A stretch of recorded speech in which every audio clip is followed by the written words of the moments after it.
좋은 아침입니다. 오늘은 12월 13일 토요일입니다.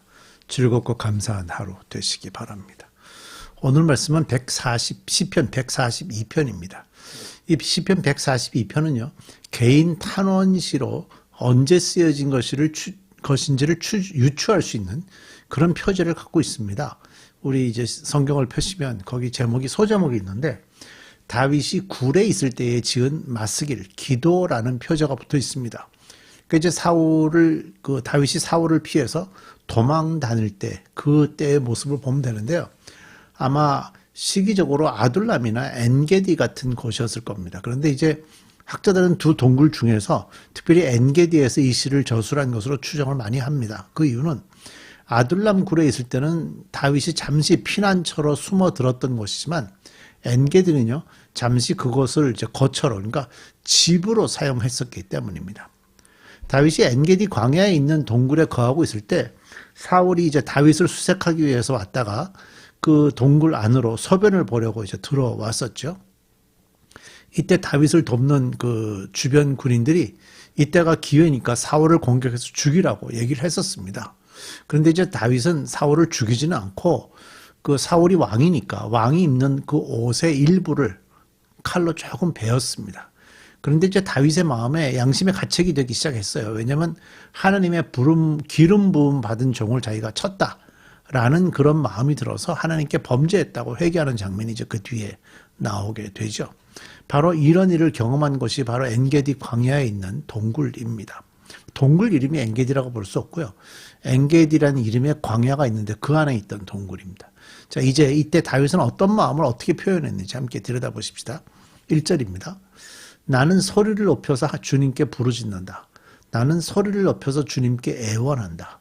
억울함을 주님께 털어놓고 고통을 주님께 아랜다. 그러니까 소리 높여서 부르짖고 소리 높여서 애원한다. 억울함이 가득하다는 거죠. 그래서 그걸 털어놓고 그 억울함이 자신에게 고통으로까지 왔다는 거예요. 주님께 아랜다 이렇게 얘기합니다. 다윗은 사실 그 왕이 되도록 이미 기름 부음을 받았습니다. 사무엘을 통해서요. 그러나 현실은 죄송합니다. 그러나 현실은 좁고 어두운 차가운 동굴 속에서 생명의 위협을 느끼는 그런 가장 비참한 지경에 이르렀습니다. 그래서 다윗은 이때가 마치 옥에 갇힌 것 같은 자유롭지 못한 상태에서 홀로 하나님께 부르짖고 있는 모습을 보여주는데요. 다윗이 그 원수들 앞에서 아주 무기력한 상태이기 때문에 자신의 생명을 돌볼 사람도 없고 자기 스스로 자신을 구원할 수도 없는 상황이니까 오직 하나님께만 기도하면서 의지하고 있는 모습을 보여주는 겁니다. 사실 기도 이 1절, 2절을 이제 반복해서 좀 읽어보면요. 예배당에서 나와서 조용히 소리도 내지 않고 점잖게 앉아서 기도하는, 우리 보통 교회 오면 그렇게 기도하죠. 그런 모습이 아닙니다. 소리 높여서 부르짖고 소리 높여서 애원하고 자신의 억울함이 너무 큰데 그 억울함이 자신에게 고통으로까지 왔다라고 얘기할 정도니까 지금 굉장히 그 속에 가지고 있는 그런 답답함, 힘듦, 위협 뭐 이런 것들, 간절함, 다급함 그런 것들이 여기 가득합니다. 마치 비명을 지르듯이 크게 소리내어서 하나님을 부르고 있습니다. 내 억울함을 하나님께 털어놓는다고 얘기한 거 보면 가슴에 맺힌 모든 억울함과 슬픔을 하나님 앞에 숨김없이 털어놓고 있는 모습을 볼 수 있고요. 이렇게 기도할 수 있는 것은 하나님을 얼마나 믿느냐로 결정됩니다. 하나님을 얼마나 믿느냐. 그 하나님이 누구신지 어느 정도인지를 내가 믿는 만큼 기도할 수 있어요. 다윗은 하나님이 이 억울함을 풀어줄 수 있다고 믿고 자신의 모든 힘을 다해서 기도합니다. 3절 4절 볼까요? 내 영혼이 연약할 때에 주님은 내 갈 길을 아십니다. 사람들은 나를 잡으려고 내가 가는 길에 덫을 놓았습니다. 아무리 둘러보아도 나를 도울 사람이 없고 내가 피할 것이 없고 나를 지켜줄 사람이 없습니다.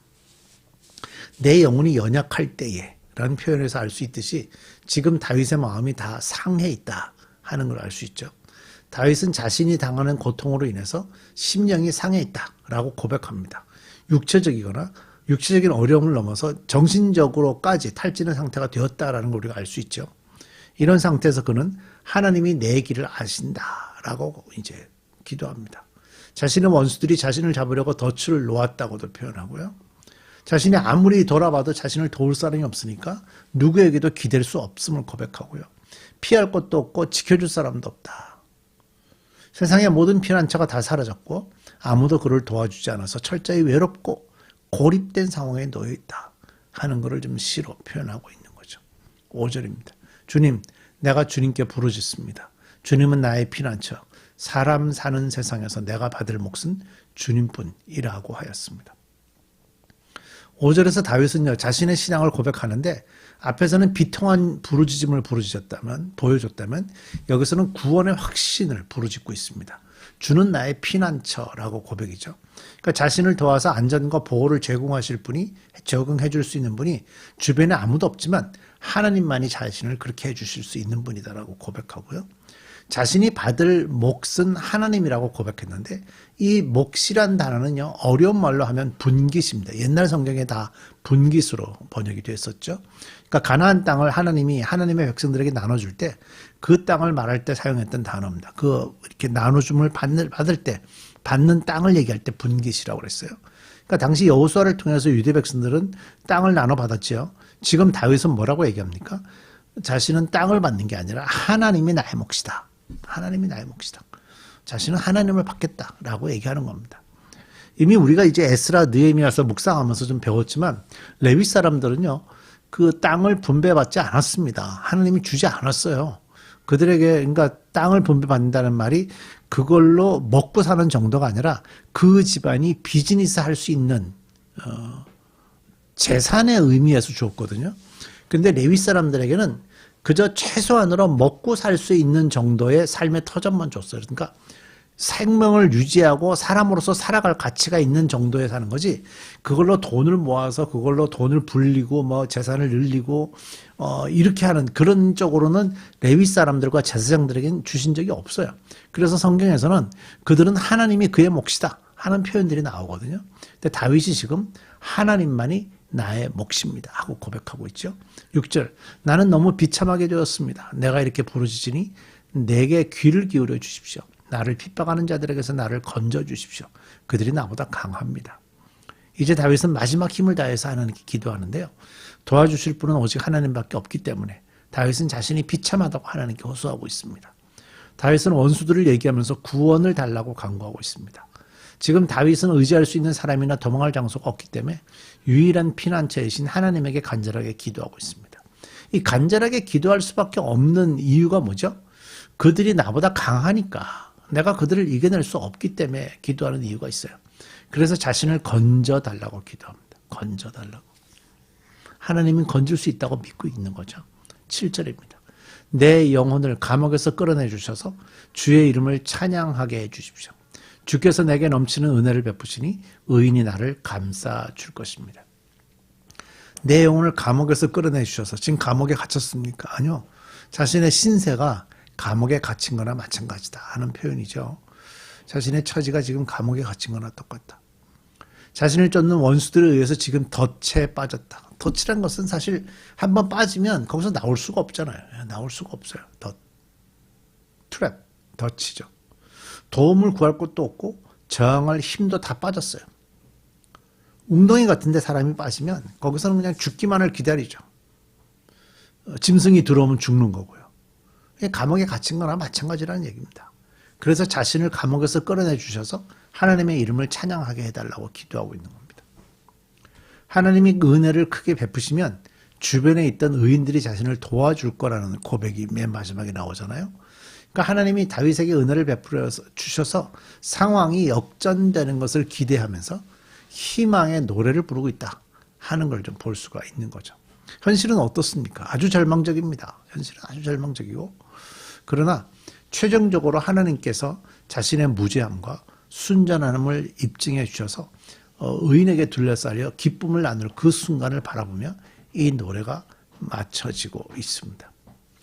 우리가 이제 기도를 한다라는 것은 뭐 기독교인에게는 호흡이다 뭐 이런 얘기도 하잖아요. 그런데 사실 기도를 한다는 말은 무슨 의미가 있는가 하면 그분이 나를 해결해 주실 수 있다라는 기대감이 있을 때 기도하는 겁니다.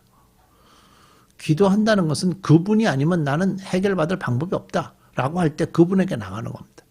요즘에 이제 기독교인들이 자꾸만 뭐 점 보는 데도 가고 뭐 여기저기 다니면서 이렇게 그런 걸 보려고 그러죠. 그 말은 무슨 얘기인가 하면 기독교인이지만 기도에서 하나님의 능력을 경험해 본 적이 없다라는 겁니다. 없다라는 겁니다. 여러분들은 이 말씀을 들으시면서 절망의 터널을 혹시 지나가는 환경이 든다고 하시더라도 기도의 대상은 오직 자비로운 하나님뿐입니다. 세상에 누구도 해결해 줄 수 없습니다. 이 다윗은 하나님이 자신을 구원해 주실 것이라고 전적으로 믿고 있었기 때문에 그 하나님께 기도로 나아갑니다. 여러분들에게도 이 다윗의 모습이 있기를 바랍니다. 우리 기도하겠습니다. 기도의 경험이 있기를 원합니다. 그리고 그 기도가 어떻게 응답되는지 확인하는 경험이 있기를 원합니다.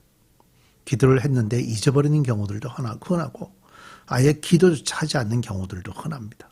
그러나 이제 우리가 좀 기도하게 하시고 기도가 응답되는 것을 보게 하시고 하나님께서 어떻게 길을 이끄시는지를 확인해서 그 하나님과 우리와의 관계가 더 확실하게 잘 세워지는 그런 그리스도인으로 삼아 주옵소서. 예수님의 이름으로 기도드립니다.